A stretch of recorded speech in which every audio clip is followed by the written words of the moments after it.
Welcome to Lajube TV show, where we bring you the hottest update on issues affecting us all. If this is your first time here, make sure to hit that like button, share this video across all your social media platforms, and don't forget to subscribe and click the notification bell so you never miss out on our next video. Welcome back to Lajube TV show. The whole of crime scene. It's happening in the street again. The center of political news, celebrity gossip, religious gossip, and happiness in the society. Join us, the voice of Africa. Ladies and gentlemen, Abuja is in chaos as the fight against bad governance intensifies.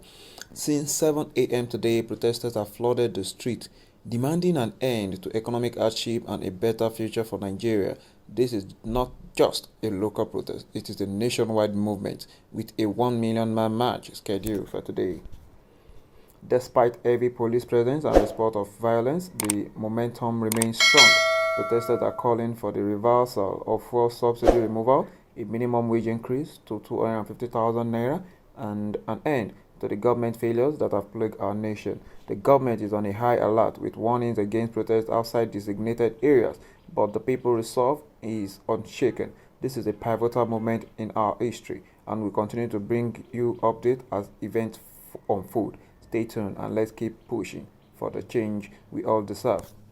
My people, as we gather for this candlelight procession, it's with heavy heart that we mourn the victims who lost their lives due to police violence under the directives of President Bola Ahmed Tinubu during the End Bad Government protest. In this video, I'll be showing you the somber scene from today's procession where we remember those who were tragically taken from us. Back in the studio here with us. Hi, Mazino. Actually, I wasn't at the procession. Okay. I beg your pardon, but you know, I've been following the the protests from day 1 up until day 6, day 7, when when it eventually got suspended. So indeed, we did see that video of you in such a situation that caused quite an uproar. And well, thankfully you got out of that one unharmed. But good to have you here with us. So if you tell us exactly what this procession is about and what's been experienced there, that would be good. All right. Well, Mazino, like you clearly know, and I think like everybody in Nigeria knows, and even beyond Nigeria, that there's been this protest from the 1st of August up until today, supposed to last for 10 days. Tomorrow being the 10th and final day. It's hashtag End Bad Governance in Nigeria. Well, like you rightly mentioned, a couple of people lost their lives, unfortunately, in the course of this protest in certain states, none in Lagos, at least none was recorded in Lagos, but some in certain states, particularly in the northern part of the country. And, some of the conveners of the protest, or organizers, if you like, decided or thought it wise to host a procession, candlelight, they call it, procession in Ikeja axis of Lagos, at least to honor the dead. They paid the ultimate price, the ultimate sacrifice for a noble cause to end bad governance in Nigeria. I want to believe that they probably would have wanted, the numbers to be more than this, just like how the conveners said they wanted the numbers or number of protesters who have been showing up in the protests to be more than what they actually had.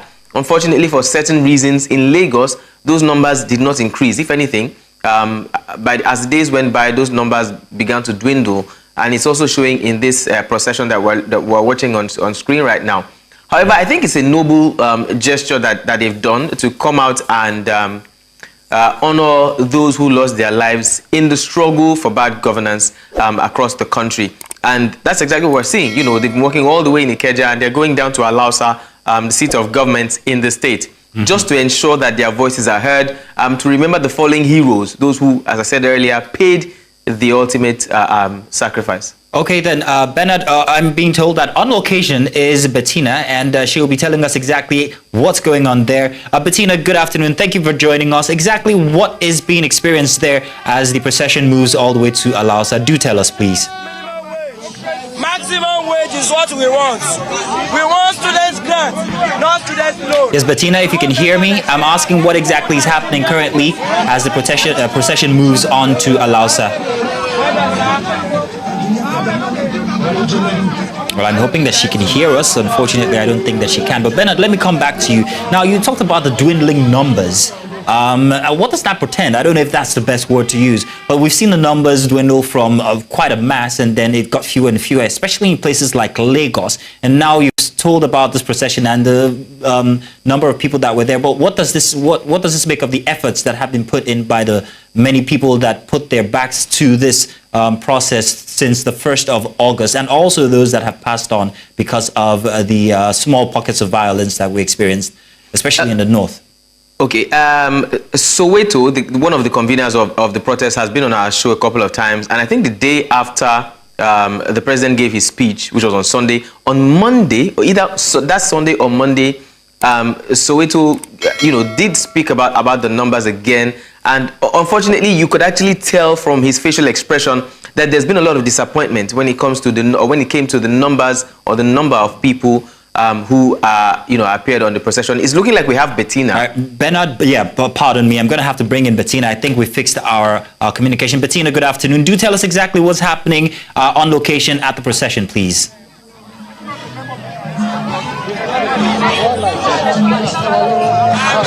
Bettina, I'm hoping that you can hear us. Well, Bernard, unfortunately, Bettina... Okay, there she is. Here live in front of ShopRite in Ikeja, where the protesters have gotten to. And you can also see that there is a barricade of policemen in front of me to make sure that the protesters do not go beyond ShopRite and head into Alausa. If you turn with me, you can see a couple of policemen forming like a barricade to make sure that, there is security, there is law, there is peace, there is order, and that this protest is not hijacked. You can also see them with everything that they have come with, their weapons, to make sure that there is sanity in this area of Lagos State. But they have refused to allow the protesters who are processing on a candle walk to get to Alausa. Earlier on, we saw the Assistant Commissioner of Police inside his vehicle. Whether he is the one who gave that order, I cannot confirm at this point, but you can see that both pressmen and protesters have been stopped at this ShopRite junction to turn around instead of heading towards Alausa.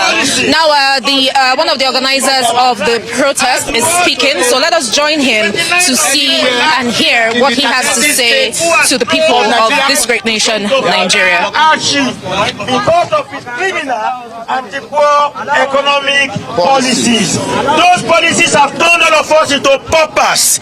Those who have jobs have none anymore. Those who are students, they can no more afford school fees. Those who are farmers, they are unable to go to farms anymore because of insecurity. Our traders are not able to survive because nobody is buying their commodities anymore. Workers are living in penury because the minimum wage, including the new one, cannot take them home. This struggle is not about tribe.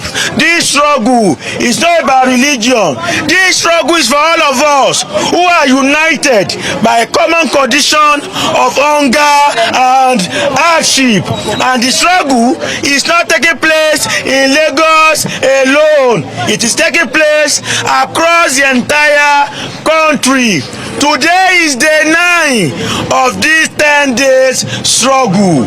What we are here to do today is to mourn our brothers and our sisters who have been killed across the country, especially in the north, by the police and other security agencies acting under the orders of President Bola Ahmed Tinubu. We are here to say that Tinubu's hands are filled with blood. We are here to say that we hold President Tinubu responsible for the killings of over 40 protesters across the country. Many of these protesters were killed not because they were violent, but because they were demonstrating their right to peaceful assembly against the condition of hunger and hardship that is going on in this country. We are here to show solidarity with them, to say we stand by them, to say we demand justice for their killings, to demand the immediate sack of the Inspector General of Police for killing Nigerians across the country, to also demand that all of our demands must be met, to also demand that the hundreds of those who have been arrested and have been detained across the country over the past 9 days, they must be released unconditionally and forthwith. One of them is the national coordinator of the Youth Right Campaign, Comrade Adaramoye Michael Lenny, who was abducted in his home at 2 a.m. on Sunday night. Up till now, the DSS and other security agencies are denying that they were the one that arrested him. But we know for sure that he's in their custody and he must be released forthwith alongside many other peaceful protesters across the country. Today, we are marching to mourn those who have been killed. We believe that why they were killed is simply because they dared to come out peacefully to protest. I would like to urge all of us solemnly to observe 1 minute silence in their memory. Candles up, please. Your candle. Don't light.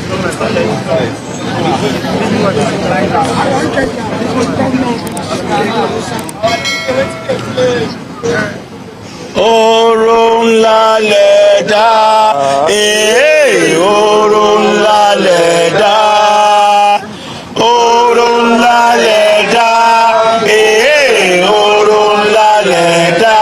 Ẹ̀yin tẹ́ pa protesters tẹ́ jẹ́ ó dàgbà o. Oró ńlá lẹ̀ dá. Igi àwo pa yín, igi àwo pa wọ́n. Igi àwo pa wọ́n, igi àwo pa wọ́n.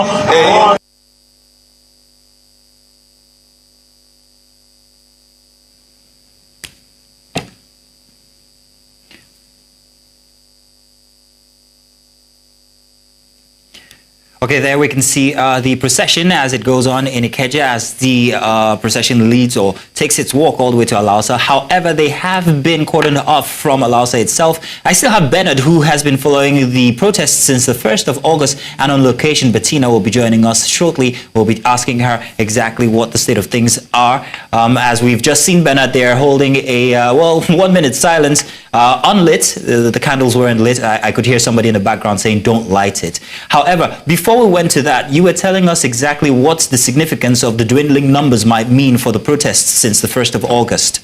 Yeah, I was mentioning now the gentleman who was speaking there, who looks like the convener of this, this procession. Yeah, was that's also one of the, exactly. If you can remember the last time when he was on the show here, after the president had put out his speech, and that was actually the beginning of when the protests really began to break down in Lagos, you could tell from his facial expression that he was pretty much disappointed at the numbers and the turnout. And I think it's because, I think why that really happened in Lagos is because from the very beginning, the authorities have been looking for ways to ensure that the numbers didn't grow. In fact, to ensure that the numbers weren't so large in any way. First of all, there was a court injunction confining the protesters to a particular place, which makes it easier for them to be controlled, which makes it difficult for their numbers to grow because the numbers they would have is a function of the area they are confined to, So that was the first challenge. And then putting them there again, it's easy to have security operatives monitor them as much as they want, control them as much as they want. And that definitely happened, making their numbers even smaller. And then, there's been this, I wouldn't want to use the word clamp down, but there's been this sort of subtle control or unspoken control of the protests and protesters in Lagos by security operatives, thus making some of the protesters or would-be protesters not come out for fear for themselves. And then again, putting the protest in a certain place, it's difficult for certain people to come from certain parts of Lagos. And I'll give an illustration, just as it was done on some of the shows. You put a protest somewhere in Ojota. How do people from the island make it down to Ojota and back? How do people from Festac make it down to Ojota and back? How do people from Ekpe make it down there that way and back? So these hindrances made the numbers dwindle per day. And then, of course, with the again, I don't want to use the word attacks, but with the heavy-handedness of some security operatives on protesters and on journalists alike, myself being an example, that definitely was, or these definitely were some of the reasons that made the numbers, drop a little bit. And we're seeing a reflection of that here as well. All right, now, Benna, let's go to the session going on right now with Bettina there. Bettina, once again, if you could tell us what's happening currently at the procession. They've been stopped from advancing into Alausa. What exactly is their aim if they could get to Alausa? What do they want to do? What does is the leadership of the protest, or rather the procession, currently saying that their aim is? Oh dear, I think we've lost Bettina once again. But Bernard, I'll direct that to you. So the procession is moving all the way to Alausa. We are not exactly sure what the aim of the procession is when they get to Alausa. That's the governor's office itself. So if you can intimate us, if you have heard anything about what they want to do when they get there, if they can get there. I haven't heard about what they intend to do, what they intended to do should they have, gotten to Alausa. But from experience, from other protests that I have covered, getting to Alausa, more often than not, here's what they basically do. They get there, get to an open space. What they're doing now in front of Circle Mall is what they would have been doing when they got to Alausa, making their voices heard. Only thing is that it would have been, at least they would have felt that it would have carried more, it would have packed more punch. It would have had more impact, because Alausa, again, seat of government in Lagos. If they didn't have the governor, they may have had the deputy governor. I mean, chances are that they'll have somebody in government, in Lagos state government, who would have come there to listen to them.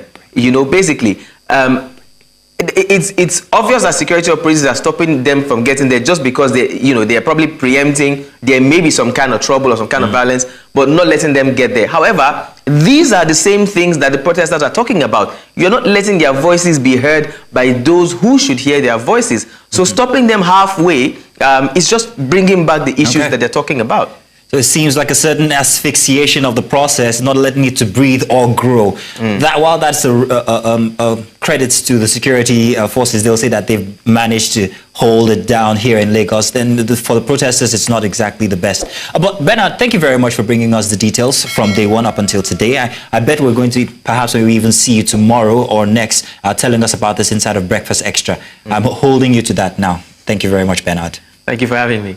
This is more than just a moment of reflection. It calls to action. The impact of this violence action has been devastating, especially in communities across the north, where families are still reeling from the loss. As you watch the footage, you all see the pain etched on the faces of those who have lost loved ones and solidarity of the people demanding justice. But it's not just about mourning. We must also seek accountability. The question remains, who will be held responsible for this senseless act? We demand answers and we demand justice for every life lost. The situation on the ground is nothing short of critical. As I look at what's happening, it's clear that this isn't just another protest. This is a powerful demand for justice and better governance. The Nigerian police have reached their breaking point and their resilience is inspiring. Despite the heavy presence of security forces, the threat and even the violence they faced, they are not backing down. This tells us something important. The calls for change are real, and they are not going away anytime soon. But here's the thing, will the government finally listen? We've seen protests come and go in the past, but this feels different. The demands are clear: reverse the fuel subsidy removal, raise the minimum wage, and end bad governance. These aren't just slogans, they are cries for a survival in a country where the economic hardship is biting harder than ever. The question now is, how will the government respond? President Tinubu's speech might have been intended to calm the situation, but if anything, it seems to have fueled the fire even more. The people are asking for concrete actions, not just words. What more? The organizers are threatening to lock down the entire country. This shows just how serious they are. The 10-day rally, which has been building up to this point, is more than just a protest. It's a movement that's gaining momentum, not just here in Nigeria, but across the globe. People are watching and they are seeing the strength and determination of ordinary Nigerians who want a better life. However, we also have to consider the risk. In Rivers State, for example, the police have issued a warning restricting protests to certain areas to prevent chaos. This shows that the authorities are taking the situation very seriously and there's a real possibility of a crackdown. But will that stop the movement, or will it just add more fuel to the fire? As we move forward on, one thing is clear. The result of the Nigerian people is stronger than ever. They are demanding change and they won't stop until they get it. Whether the government will heed these calls remains to be seen. But one thing is for sure, This is a pivotal movement in our nation. This is a pivotal movement in our nation's history. I'll keep you updated as this situation unfolds. Stay tuned. Don't forget to share your thoughts. Do you think the government will finally listen, or are we in for a long fight? Let's keep the conversation going because your voice matters indeed. If you haven't already, make sure to subscribe and turn on notifications so you never miss on We Are in This Together. I'll be right here with you, bringing you the latest news and analysis as we fight for a better Nigeria. Stay safe.